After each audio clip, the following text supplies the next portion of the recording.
അതോട് പറയാൻ വേണ്ടി വന്നത് വേറൊരു കാര്യം. അല്ല നമ്മൾ ഇപ്പോൾ ലഹരി ഉപയോഗിക്കണമെന്ന് പറഞ്ഞാൽ ഒരു വലിയൊരു സുഖങ്ങളൊന്നും ഇല്ല കേട്ടോ, വെറുതെ ബിൽട്ടപ്പാണ്.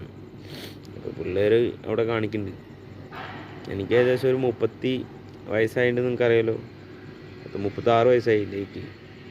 36 വയസ്സ് കൊണ്ട് ഞാൻ പോകാത്ത സ്ഥലങ്ങളില്ല, ഞാൻ കളിക്കാത്ത ഗെയിമുകളില്ല. എല്ലാ ഗെയിമും, എവറിത്തിങ് ഡേഞ്ചർ ഗെയിം എടുത്ത ലോ ഗെയിം, ഭയമൊന്നുമില്ല. ഒറ്റയ്ക്കാണ് യാത്ര. ഇപ്പോഴും നമ്മളിവിടെ ഒരു സ്ഥലത്ത് ഒറ്റയ്ക്കാണ്, നമുക്ക് ഡിപ്പെൻഡ് ചെയ്യാൻ വേണ്ടിയിട്ട് ഒരാളുണ്ടാവില്ല. അപ്പം അമ്മമാർ ഗെയിം കളിക്കാൻ ഒറ്റയ്ക്ക് ചങ്കൂറ്റും കൂടെ നടക്കുന്ന ആളാണ് ഞാൻ.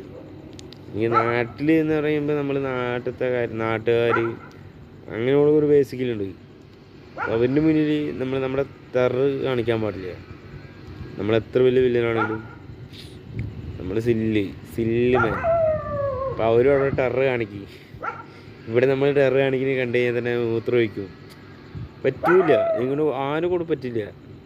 അത് അല്ല ദുബായ് ജയിലിലൊക്കെ ഞാൻ പോയി കിടന്നിട്ടുണ്ട് കേട്ടോ. കിടക്കുക എന്ന് പറഞ്ഞാൽ ഞാൻ കിടന്നിട്ടൊന്നുമില്ല, ഞാൻ അപ്പം തന്നെ ഇറങ്ങി വരും. അത് നമ്മളാണ്, ഞാനായത് കാരണം കേട്ടോ. അത് അങ്ങനെയാണ്. ഓരോരോ ലോക്ക് കിട്ടുമ്പോൾ നമ്മൾ ഓട്ടോമാറ്റിക്കലി പഠിക്കും എവിടെ നിന്നാണ് എന്താ പണി, എങ്ങനെ പണി തരുന്നു എന്നൊക്കെ നോക്കാൻ വേണ്ടിയിട്ട്. വിദ്യാഭ്യാസമുള്ളവർക്ക് വേറെ നിയമം, വിദ്യാഭ്യാസം ഇല്ലാത്തവർക്ക് വേറെ നിയമമൊന്നും ഇല്ല. ഇവിടെ ഒരൊറ്റ നിയമമേ ഉള്ളൂ. അതാണ് എനിക്കിഷ്ടമായത്. ഇവിടെ തെറ്റ് ചെയ്യണവന് തെറ്റ് ചെയ്താൽ തന്നെ. അപ്പോൾ അതിനു വേണ്ടി നമ്മൾ വേറൊരു വലിയില്ല. പക്ഷേ ഇന്ത്യയിൽ അതല്ല, കേരളത്തിൽ അതിനെപ്പറ്റി പറയും വേണ്ട. കേരളത്തിൽ പൈസ ഉള്ളതിൻ്റെ അച്ഛന്മാർ, പൈസ ഉള്ളതിൻ്റെ മക്കൾ എന്ത് ചെയ്താലും ഒരു കുഴപ്പമില്ല, അതറിയില്ലല്ലോ. ആണ് കേരളം. കേരളത്തിന് അതുപോലെ തന്നെ ബാംഗ്ലൂർ ഒന്നും വേണ്ടണ്ട, പൈസ കയ്യിലുണ്ടോ എനിക്ക് എന്ത് വേണമെങ്കിൽ കിട്ടും.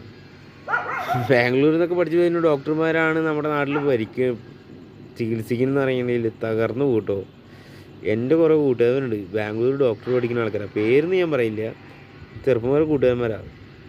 എന്നാൽ ഒരു 10-16 വർഷമായിട്ടുള്ള പരിചയമുണ്ട്.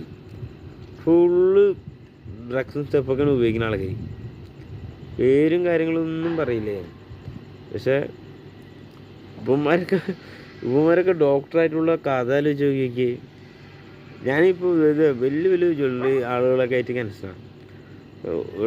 ഇതിൻ്റെ മക്കളൊക്കെ എന്ത് ചെയ്യണം, ഒരു ബിസിനസ് ചെയ്തുകൊണ്ടിരിക്കണം. അവർക്കൊന്നും ഡോക്ടറാകാൻ പറ്റില്ല. ഈ ഡോക്ടർ എന്നൊക്കെ പഠിക്കുന്ന പറഞ്ഞാൽ ദൈവത്തിൻ്റെ ഒരു കാര്യമുള്ള ആളുകളാണ് പഠിക്കേണ്ടത്. പിന്നെ ഡോക്ടർ എന്ന് പറഞ്ഞാൽ പൈസ ഉണ്ടാക്കാൻ വേണ്ടി പഠിക്കുന്ന ഒരു സംഭവമല്ല. നിങ്ങളെല്ലാവരും ഇങ്ങനെ അറക്കാൻ വേണ്ടി ഇറങ്ങിക്കഴിഞ്ഞാൽ